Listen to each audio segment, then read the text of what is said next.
Good morning, everybody. Welcome to SafeDefend Live. I am Dave Evans with the great Doc Greg Vecchi, our FBI expert in all things safe defend and keeping people safe in the world. It's a new year. Excited to be here. And Doc, you look great for the new year. I like the shirt. You're looking good. Well, I got, laundered my shirt, and that's why I usually do that once a year at the beginning. So I'm feeling pretty good. You're looking pretty good yourself there, sir. Well, I appreciate that. So, you brought up an interesting topic we're going to talk about today, and I think before we get into this topic, society as a whole has kind of turned into ostriches, for lack of a better word. But they see something going wrong, they stick their head in the sand and hope it goes away because they don't want to get involved. Right. And if we want our kids to be safe, you're going to talk about it today, but you can't be an ostrich. You've got to speak up when something's not right. So why don't you tell us what the topic is today? Let's talk about this because I think it's a great topic for our kids and for parents that are out there trying to keep their kids safe. Well, we always talk about the see something, say something, and for me, that's still kind of a, it's a starting point, and it certainly is good for advertising. But I think it's kind of more of a bumper sticker than anything else, just kind of the run, hide, and fight. And we've talked about that a lot.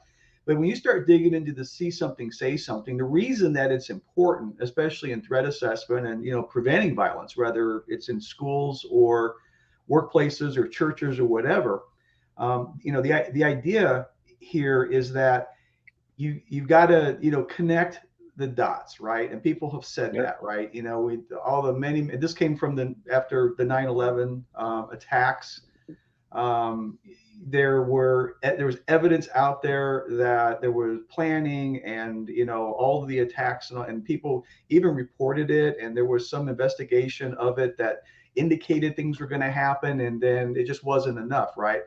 And so it's because everyone was siloed, right? And meaning that they weren't communicating, and and it has gotten a lot better. I'll have to agree to that, right? It's not quite as siloed. Now they have the fusion centers and things like this, but people have a tendency to silo, right? And so if you are siloing with only the things and you're not sharing those things with other people for the greater good, right? Then you're not connecting the dots. Okay. So that's part one. Okay. The thing that is troublesome for me in this is that we're better at connecting the dots, but we're still not quite there on finding the right dots to connect. And that's been my push in these threat assessment discussions that we've had in SafeDefend, and even in my own research and teaching and training and things and stuff that I do. And so finding the right dots to connect. Well, finding the right dots to connect, in terms of, prevention, is the behaviors, the observed detectable behaviors of a person of concern, okay, that indicates that they're on this pathway to violence, right? And we always talk about the pathway of violence. It's nothing new, right? But if you're focusing on the tool that they're going to use, like the gun or the knife, or you're focusing on a specific race or profile of someone, if you're focusing on things like mental illness and stress at home and losses and things like this in your personal life, all of those certainly are contributors to violence. They're contributors to threat assessment, but they're not the first things we look at. If you start looking at everything that's concerning, you're going to have a lot of dots to connect, but you're not going to have the right ones to really make an educated assessment of where we are on threat, right? So it kind of goes back to that original 10 steps that everyone goes through for targeted violence, right? Specifically active killer, active shooter events type stuff. You threw up that first slide for me, just as a reminder to everybody. So we all know that, oftentimes when these things happen, the news comes on and we see the last two things at the bottom of the funnel here, the breaching and the attacking, usually the attacking, right? And it's like, oh my God, and and all the response and everything that either was done well or wasn't done well. And then we focus on that. Well, threat assessment backs up that timeline to the first 8 things, which is the grievance, moving to a crisis. When the crisis isn't dealt with, then the person decides that violence is the answer. They get the intent and they actually find a person to target, like a teacher, another student, another coworker, whatever. And then if the crisis is still not dealt with, they start to plan, right? They start to plan how they're going to do it. What do they need? What type of weapons? When and where is it going to happen?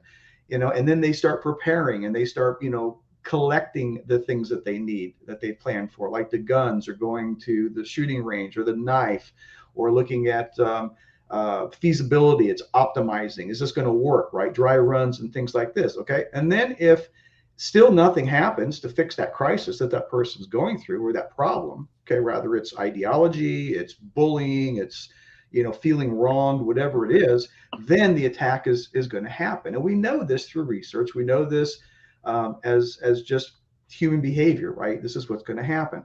So the idea on threat assessment here is, number one, connecting the dots, okay? And the next thing you do is find the right dots to connect. Well, the first dots you try to connect in threat assessment are the dots relating specifically to these stages, right? And when you get to a specific stage, then you can determine, okay, what is the threat? Is it a low threat? Is it moderate? Is it high? Is it imminent? Or is it immediate, right? And then that ties into appropriate intervention. So that's essentially a quick overview of what we try to do with behavioral threat assessment. The problem is when we go back to getting the right dots to connect, that's the third problem. So finding the dots, finding the right dots to connect. But then where do we get those dots? And the third problem is, well, the threat assessors aren't going to know what's going on. It's only the people that are close to the person of concern. So in a school, it's going to be the people closest to the student or the person that is thinking about attacking the school, right? And so his peers, his or her, I mean, it is a her sometimes, but I'll just say, his peers, his parents, his teachers, his coaches, the SRO, people in his life, neighbors. If you start moving a little further out, stuff like that. Throw up the next slide. So these people that are closest to the person of concern are the ones that are in the best position to identify anomalous behavior. In other words, behavior that's weird or concerning that ties directly back to one of those stages in the funnel, right? So if someone sees a kid on the internet and he's looking at Columbine and he's looking, how do I build pipe bombs and things like this, that's an indicator that person is in the research stage, right? Or the planning stage, right? If a kid then asks an older kid or someone else to help him get a gun, right? Well, now he's in the preparation phase. Let's say that kid goes to his dad and he's never been interested in guns before, and he asks the dad to take him out to the shooting range. Okay, that's an indication of preparation. So all of these behaviors by themselves mean absolutely nothing, right? But the only way you can know that those behaviors are concerning is if it's different than their normal behavior that they typically exhibit, right? And here's the deal. When you go on the crisis, you're going to exhibit weird behavior. You're going to exhibit concerning behavior because you are threatened. You are threatened. Either you feel threatened physically, emotionally, or psychologically. Okay. And then that's and so those threats to your well-being is then expressed as behavior that's weird, right? It's concerning, right? And so that's the key here, is getting the people closest to the employee who's concerning, the people closest to the parishioner who's concerning, the people that's closest to the student or someone else who's concerning, that know that person, and then be able to report those behaviors. And then we take those behaviors, and then as a threat assessor, we make sense of them, right? And we determine what needs to be done, and we do a proper intervention to try to deal with that crisis and get them off that pathway, right? That's essentially the threat assessment 101. Now, here's the problem: getting people to report those behaviors. It kind of goes back to some research and some stuff that's been out there for a long time called the bystander effect. Okay. Yep. And the bystander effect is something that is, it's kind of a strange thing. When something bad happens, people oftentimes don't report it and don't act. Okay. And if you can't get people to report or act on those concerning behaviors and get that to the right person, then you never get the behaviors or the dots to connect in the first place, let alone the right ones, right? So when we're trying to do threat assessment, we do trainings in schools and workplaces and things like this. It's a matter of the organizational culture. It's a matter of the climate. It's a matter of, look, we are not asking you to snitch on someone. We're not asking you to get someone in trouble. We're also not trying to burden you with the expectation that somehow you have to make a decision on what that behavior means. Or worse, you're expected to make that decision, and then you just don't report it because you don't think it's anything, because it's one behavior out of maybe other ones that have been reported that you don't know about. So a lot of factors that can play into this problem. So what are the reasons? Well, some people just don't realize it should be reported, right? That's a training issue, right? They might be fear of reprisal, of people getting back at them or something like this. It's just too difficult, right? If we make this threat assessment thing too difficult, teachers and supervisors and coworkers are busy enough and stressed out enough for another thing that they have to do. So it's got to be something that's easy. And in my experience, it's got to be something that you got to get across to them and say, look, don't make a judgment on it. Just report it and then go about your day, and let the experts, let the organization determine whether or not that is important. There's sometimes they feel they don't know what to do. It's too much of a pain. I don't want to get involved. No one's going to believe me. That's another one that comes up. So those are some of the factors that go into it. And so, what's important here is that, these behaviors have got to get out there, but they're only legitimate if they get from the persons who really know those people and then can, report those. So I think that, kind of to wrap this up, and I want to get your input on this also, Dave, is that you've got to get your people that are around other people, right, to show concern for your fellow person, right? This is not about getting someone in trouble. This is about helping people. Almost all of these instances, whether it's in workplace or schools or churches, is because the person felt wronged, experienced a loss, and is in some sort of crisis or has a grievance, or it could be an ideology thing, right? But regardless, it's still a conflict. It's a thing that's gotten to the point where violence becomes the answer. So if we look at it and teach it and train it in that manner, that when you see somebody and you report a concerning behavior, you're there to help them. You're not there to get them in trouble. And that's part of that start to change that company or school culture. And that's one of the hardest things to get right in threat assessment. And I'll say one more thing, is that oftentimes when these people are in crisis, especially kids, very high percentage of the time, they engage in what we know as leakage, which is they're leaking their intent, whether they mean to or not, that they are on this pathway. And so the leakage provides the data, the raw data, for the person who knows that person to decide, well, this is different. This is kind of strange. I need to report this. And that's all they need to do. And then we let the threat assessment process and the team and the structure take it from there, so we don't burden the person who is reporting it, but we're also not expecting them to do something that they don't feel comfortable doing. So thoughts on that? Well, I've got a bunch of thoughts. I'm going to step back a slide, and because I think this is a fabulous conversation. I think it's a fabulous conversation for this reason.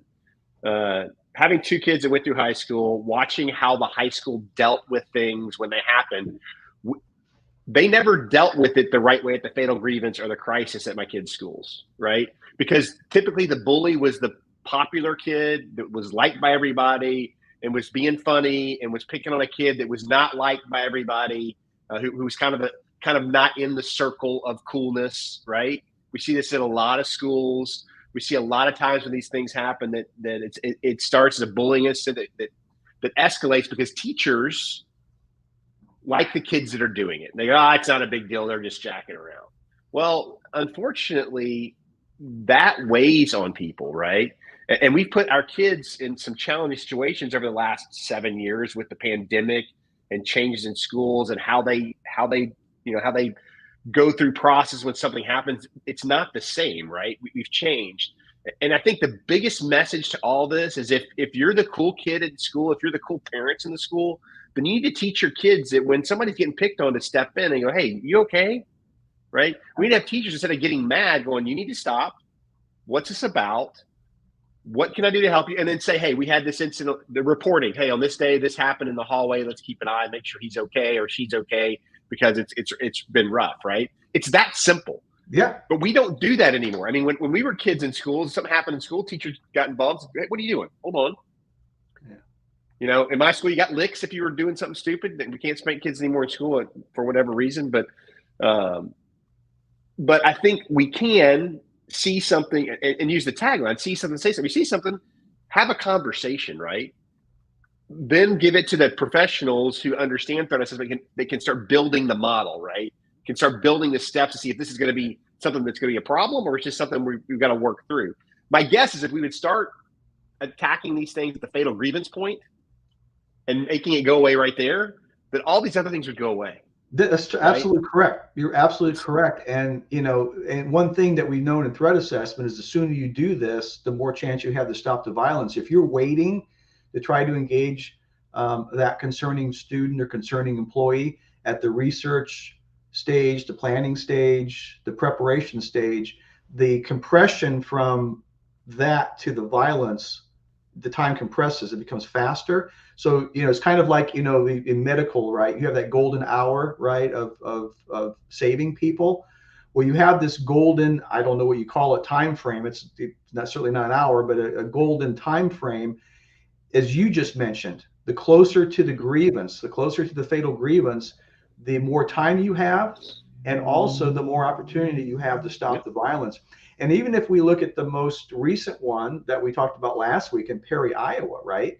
That shooter, okay, is someone who's in crisis. But if you look at what his behavior was, he put stuff on social media. He talked to people, you know, and it's like anything else. You know, people are like, well, I thought that was weird, but I didn't report it, didn't think anything of it. And again, it's that leakage that if people immediately, when they see stuff on that social media or they hear it or they observe it, they detect this weirdness that's going on, this concerning behavior, have a mechanism and give them the support and give them the, you know, the motivation to report it, and they're done. And then we then, as the threat assessors, will follow up. So it's say something, it's see something, say something, do something. And the do something is the part that we need to kind of, you know, work on fixing. Yeah, I agree. And in summary today, Doc, great discussion. I think the one thing you can do as a human being is when you see those things that somebody you know and you go, this is weird, reach out to them, go, are you okay? Are you okay? And then let other people know, hey, Joey is doing some things. I'm a little worried about him. Let's see how we can help him through this, because this isn't normal for him. You know, we just need to be human beings. We need to start taking responsibility for our communities and being human beings and taking care of one another, as opposed to living in our silos. And I think one of the things you brought into start today was the silo portion. I think people are in silos. They have their fenced backyard and their fenced house and their private community, and they stay in their bubble, and they don't want to go out and they don't want to cause any problems because they don't want anybody to say anything bad about them on social media, whatever. Look, just be a good human being. It's not hard. And I think the process we've got to get into the schools is we have great teachers, we have great administrators, we have great students. We all need to get out of our silos and communicate with each other when things don't look right, and get people the help they need at the earliest point. 100%. And that's why we're really focusing now on building up our training, both online and in person, on the crisis and suicide intervention, just to meet the very problem that you're discussing. 100%. So, Doc, it was great seeing you. We're going to have Jeff next week, I think, for SafeDefend Live, because you're going to be on the road. But great seeing you again. Happy New Year and have a great day, Doc. Thanks. Same to you. Happy New Year, Dave. Take care.